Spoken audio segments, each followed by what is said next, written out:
Bienvenue sur Africa 24 dans cette nouvelle édition du QG Weekend. Voici les titres de l'actualité. La communauté économique des États de l'Afrique de l'Ouest annonce l'envoi d'une force d'intervention militaire en Guinée-Bissau, une mesure pour assurer la stabilité du pays après le coup d'État manqué du 1er février qui a fait 11 morts. L'enveloppe consacrée aux collectivités territoriales togolaises est en baisse de 36% en 2022. Le fonds d'appui aux collectivités locales a été réduit à 4 milliards de francs CFA. Dans la loi de finances de cette année, les explications de ce rabais sont à suivre dans cette édition. Et cap sur l'est du Cameroun en fin d'édition avec la découverte du musée des peuples Baka dans le village de Mayos. Un lieu qui retrace l'histoire de ce peuple pygmée bercé par les rites, coutumes et traditions. Mais tout d'abord, le sommet annuel de l'Union africaine s'est ouvert ce samedi 5 février à Addis Abeba en Éthiopie.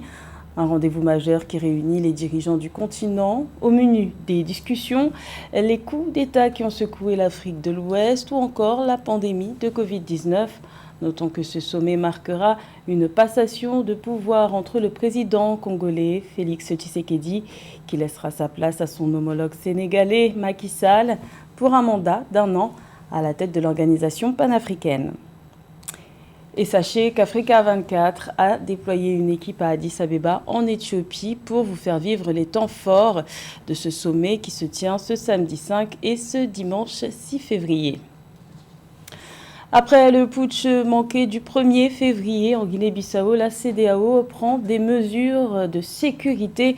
La communauté économique des États de l'Afrique de l'Ouest a annoncé le 3 février l'envoi d'une force de stabilisation dans le pays, un dispositif qui avait déjà été mis en place en 2012 et qui était loin de faire l'unanimité. Plus de détails avec Philomène Sine.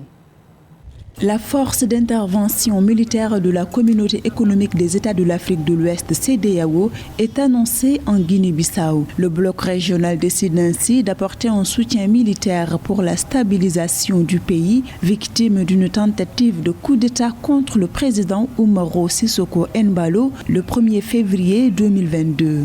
La décision de la CEDEAO d'envoyer encore des forces à Bissau divise les Bissau-Guinéens jusqu'au sommet de l'État et dans l'armée. Alors, il est vrai que c'est le président Embalo lui-même qui avait pris la décision de faire partir cette force en septembre 2020. Aujourd'hui, avec la situation qui se pose, beaucoup de Bissau-Guinéens pensent que si cette force, aussi petite qu'elle soit, mais elle a un rôle dissuasif si elle était là, probablement ceux qui ont tenté d'assassiner le président ou bien de faire un coup d'État auraient réfléchi 2 fois.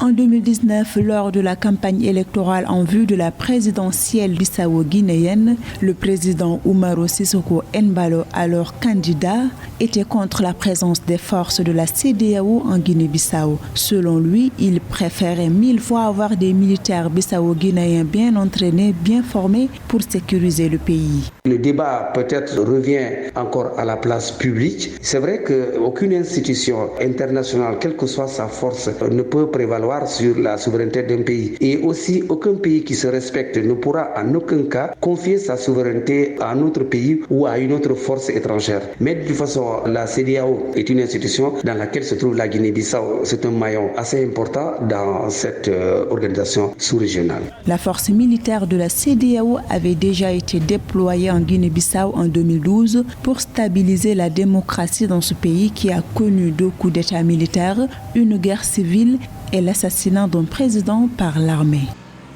Également dans l'actualité, en Guinée, le Conseil national de la transition a pris ses fonctions ce samedi 5 février. 81 conseillers issus de différents corps de la société ont été nommés suite à une sélection arbitrée par le ministère de l'administration du territoire.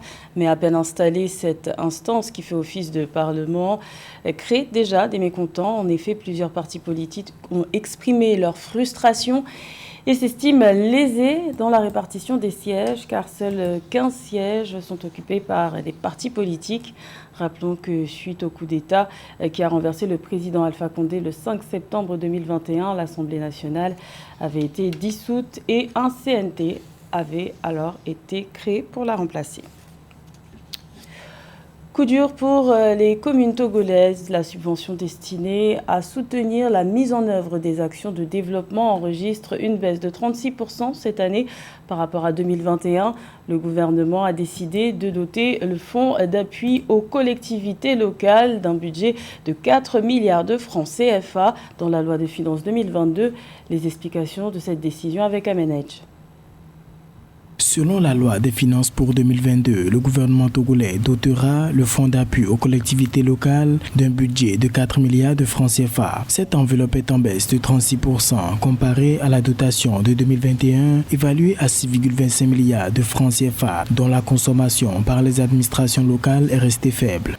Pourquoi cette baisse? C'est parce que nous sommes dans la décentralisation où plus de 100 conseils municipaux ont été mis en place depuis bientôt 2 ans. Et il s'est fait qu'ils n'ont pas la maîtrise du code de passation de marché, ce qui fait que beaucoup n'ont pas pu consommer tout le crédit qui leur a été alloué pour pouvoir mener leur activité. Sur la dotation de 2021, 2,5 milliards de francs CFA ont été alloués à l'Agence nationale de développement pour la réalisation des projets de développement et environ 4 milliards de francs CFA ont été répartis entre 117 conseils municipaux. Par mesure de prudence, on a diminué et certainement que s'ils arrivent à le consommer, il y aura un collectif budgétaire vers la fin d'année qui peut augmenter leur dotation.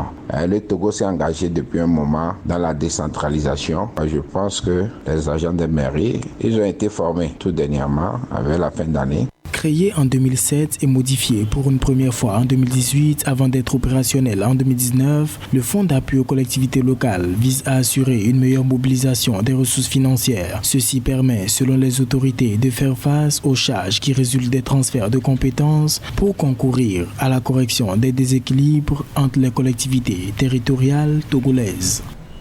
L'exportation de produits agricoles se porte bien au Rwanda pour le deuxième trimestre de l'exercice 2021-2022.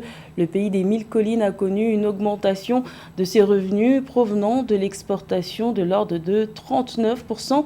Selon un rapport du Conseil national de développement des exportations agricoles publié le 1er février, les autorités se montrent optimistes pour l'année en cours. Les précisions de Marie-Raphaël Antolo.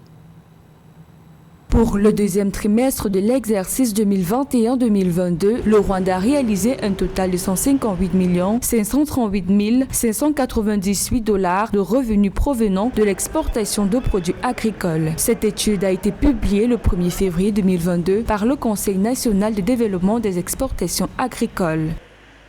C'est un phénomène qui n'est pas lié au contexte actuel, mais c'est un phénomène ancien. Vous voyez bien qu'entre 2020 et 2021, c'est près de 445 millions de dollars, n'est-ce pas, des exportations réalisées. C'est un secteur prioritaire dans la stratégie nationale de développement du Rwanda depuis des années aujourd'hui. Après des baisses de 2 années, consécutives qu'on a rencontrées entre 2018-2019 et 2019-2020. Selon le rapport du Conseil national de développement des exportations agricoles, les revenus d'exportation des produits de base traditionnels tels que le café, le thé et le pyrètre ont augmenté de 36%. Ils ont par ailleurs atteint 63 millions de dollars contre 46 millions de dollars au cours de l'exercice 2020-2021. Il faut bien qu'on mette la formation au cœur du développement de la production agricole. Il y a les questions de financement. La question de financement n'est pas seulement une spécificité rwandaise ou une spécificité camerounaise, c'est une spécificité de tous les pays en Afrique aujourd'hui. La question du financement agricole, la question du développement du progrès technique dans l'agriculture rwandaise, la question d'utilisation du capital humain, la question de l'utilisation, la disponibilité des engrais, la disponibilité des intrants pour la production agricole. Avec ces fortes performances réalisées dans le secteur des exportations agricoles nationales, les autorités se sont engagées à soutenir tous les acteurs de la chaîne de valeur du secteur agro-export rwandais. Objectif, garantir le respect des normes de qualité requises par les marchés internationaux et rendre le secteur encore plus rentable. À la découverte à présent du musée des peuples Baka dans le village de Mayos, situé à l'est du Cameroun. Un lieu qui retrace l'histoire de ce peuple pygmée bercé par les rites, coutumes et traditions. C'est un reportage d'André Fidel Mekinda. À environ 11 km de la route qui relie Bertoua à la capitale politique camerounaise, le village de Pygmées de Mayos dans l'arrondissement de Dimako n'est pas épargné des péripéties de voyage. Mais loin de ce vacarme urbain, il n'est pas peu fier de l'intérêt que suscite sa petite communauté de 350 âmes, en majorité Baka, composante plus connue sous l'appellation de Pygmées. Dans ce petit village se dresse le musée de civilisation du peuple. Depuis une dizaine d'années, Colette est la conservatrice. Moi, je suis la conservatrice du musée d'objets d'art Baka. Oui, donc derrière la décentralisation gérée par la commune de Dimako. Dans ce musée, il y a un large éventail d'objets ancestraux, notamment des objets sculptés pour la chasse et la cueillette, ainsi que les crânes d'animaux, gorilles et chimpanzés, dont l'usage intervient dans la pharmacopée traditionnelle pour laquelle les Pygmées trouvent leur place. Ici, c'est le canari. C'est un objet d'art fait en argile cuite, spécialement utilisé pour le traitement. Il y a les animaux significatifs et c'est pour cela que on ne prend pas n'importe quelle espèce d'animal pour vraiment porter. Et on ne porte pas ça n'importe quel jour. C'est le jour des cérémonies. La visite au musée Baka donne lieu à une communauté Baka à mi-chemin entre la modernité et la tradition. Bien que dominée par un habitat qui épouse désormais les modes de vie du monde contemporain, leur cadre de vie reflète encore à l'envi la vieille et atypique civilisation par laquelle se définissent ses principaux habitants. Les mauvaises saisons de pluie s'enchaînent en Éthiopie et la sécheresse gagne du terrain. Selon l'UNICEF, plus de 6,8 millions de personnes vivant dans les zones touchées par la sécheresse en Éthiopie auront besoin d'une aide humanitaire d'urgence d'ici la mi-mars 2022. Un constat alarmant, comme nous l'explique ce sujet de la rédaction. Les moyens de subsistance des populations de plusieurs régions éthiopiennes menacées après 3 mauvaises saisons des pluies consécutives. La sécheresse a entraîné une pénurie chronique d'aliments et d'eau, forçant les communautés pastorales à migrer très loin de leur schéma de déplacement habituel. À ce jour, plus de 6,8 millions de personnes vivant dans les zones de basse-terre du sud et de l'est des régions d'Oromia et de Somalie sont affectées par cette situation. Je m'appelle Iman Magan, je viens du district de Débélé.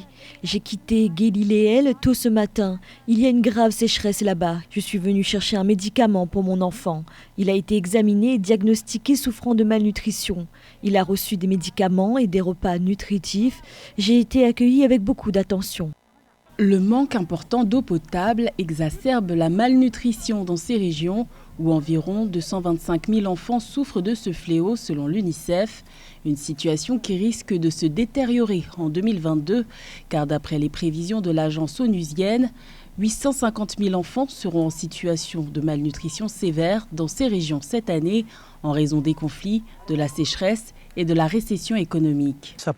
L'UNICEF soutient, en coordination avec le Bureau régional de la santé, le déploiement des cliniques mobiles dans le cadre de la prévention, du dépistage précoce et du traitement des enfants souffrant de malnutrition aiguë. Cela fait partie de la stratégie que nous développons pour minimiser les décès chez les enfants et cela fait intégralement partie du programme de sauvetage avec l'assainissement, la promotion, le traitement de la malnutrition aiguë et le traitement des maladies courantes, y compris les vaccinations.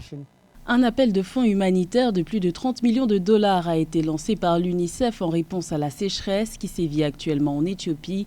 Ce financement ciblera plus de 2 millions de personnes vulnérables dans les régions où l'insécurité alimentaire se mêle au conflit armé qui persiste depuis 15 mois. Dans le reste de l'actualité, la Coupe d'Afrique des Nations de football tend vers son dénouement, mais avant la finale de ce dimanche 6 février qui opposera l'Égypte au Sénégal, place à la petite finale ce samedi entre le Cameroun, pays hôte, et le Burkina Faso. Un match pour décrocher la 3e place de cette compétition continentale. Le coup d'envoi est prévu à 19h GMT au stade Amadou Ahidjo de Yaoundé. C'était le journal de la rédaction. Merci de l'avoir suivi. L'information continue sur Africa 24.